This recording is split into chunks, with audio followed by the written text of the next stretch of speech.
ውድ ወዳጆቼ በቤታችሁ ውስጥ ጂኖች የሚኖሩባቸውን ዋና ዋና ቦታዎች ታውቃላችሁ? አዎን፣ መጥፎ ጂኖች፣ የተረገሙ ጂኖችና ሸይጣንም እንኳ በእነዚህ ቦታዎች ውስጥ ሊኖሩ ይችላል። እስካሁን ካልተጠነቀቃችሁም የእነርሱ መኖር ተጽዕኖ በሽታን፣ የአእምሮ ውጥረትን፣ የቤተሰብ ጥልን፣ የገንዘብ ኪሳራን ይዞ ሊመጣ ይችላል። ነቢዩ ሙሐመድ ሰለላሁ ዐለይሂ ወሰለም በተደጋጋሚ በጥብቅ ስለ መጥፎ ጂኖች አደጋ አስጠንቅቀውናል። ኃያሉ አላህም በቅዱስ ቁርአን ላይ ጋኔንና ሰውንም ሊገዙኝ እንጂ ለሌላ አልፈጠርኳቸውም ብሏል፣ በሱራ አዛሪያት በአንቀጽ 56 ላይ። ስለዚህ የጂኖችን መኖር በተመለከተ ምንም ጥርጥር የለበትም። ዛሬ ጂኖች የሚወዷቸውን 5 ቦታዎች እንነግራችኋለን። በእነዚህ ስፍራዎችም ላይ ለምን እንደሚኖሩና ራሳችሁንም እንዴት መጠበቅ እንደምትችሉም እንነግራችኋለን። ነገር ግን ከመጀመራችን በፊት በጂኖች መኖር የምታምኑ ከሆነ በኮሜንት ሳጥኑ ውስጥ በጂኖች መኖር አምናለሁ ብላችሁ ጻፉልን። ላይክ እና ሰብስክራይብ ማድረግም እንዳይረሳ። መልእክቶቹን ጠቃሚ ስለሆኑ ብዙ ሰዎች ጋር ለመድረስ የእናንተ ላይክ ይረዳል። ከበጎ ስራው ምንዳም ተጋሪ ሆኖ አሰላሙ አለይኩም ውድ የተከበራችሁ ተመልካቾቻችን፣ የመጀመሪያው ቦታ ጂኖች ከእሳት የተፈጠሩ ፍጥረቶች መሆናቸውን ሁላችንም እናውቃለን። ኃያሉ አላህ በሱራ አልሂጅር በአንቀጽ 27 ላይ ጂንንም ከሰው በፊት ከእሳት ነበልባል ፈጠርነው ብሏል።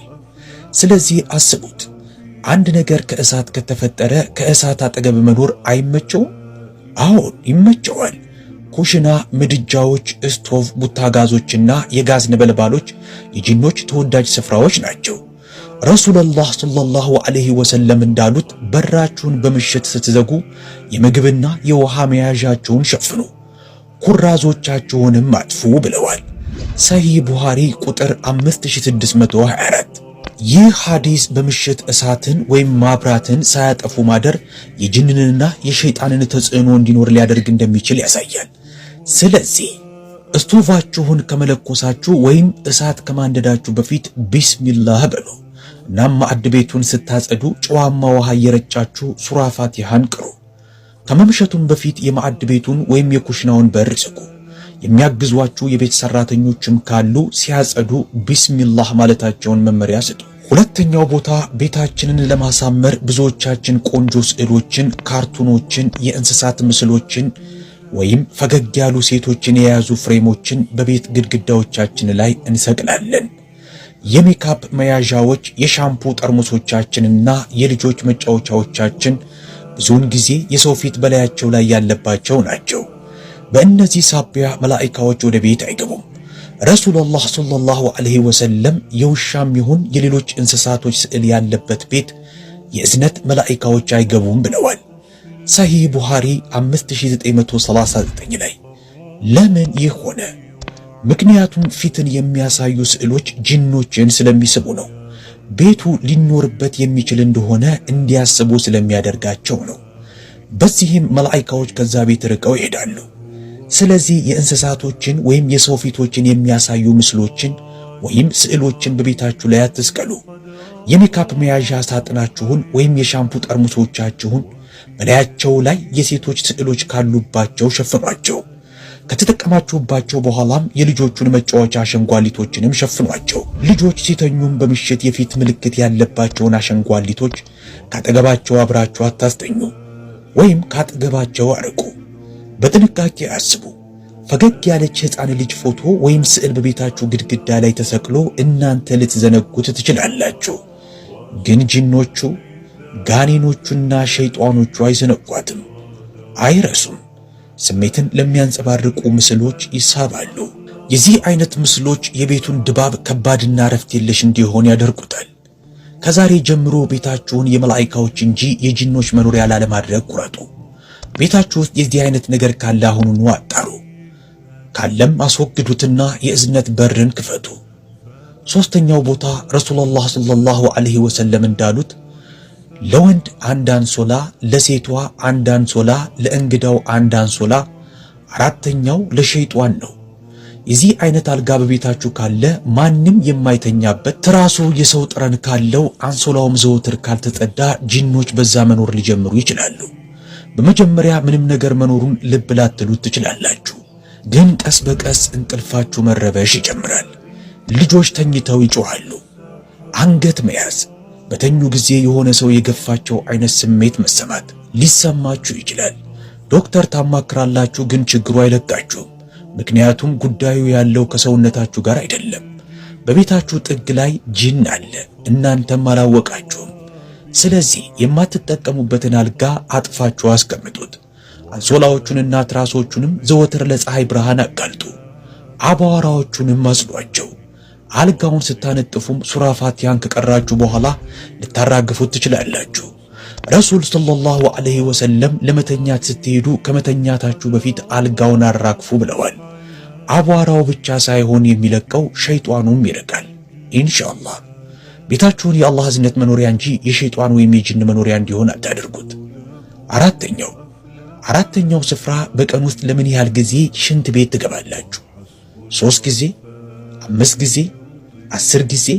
ነገር ግን አስባችሁ ታውቃላችሁ? የእውነት በዛ ያለነው ብቻችንን ነን ወይስ ምናልባትም ካጠገባችሁ የማይታይ ነገር እንዳለ እናንተን ለመጉዳት አጋጣሚ እየፈለገ እንደሆነ ገምታችሁ ታውቃላችሁ?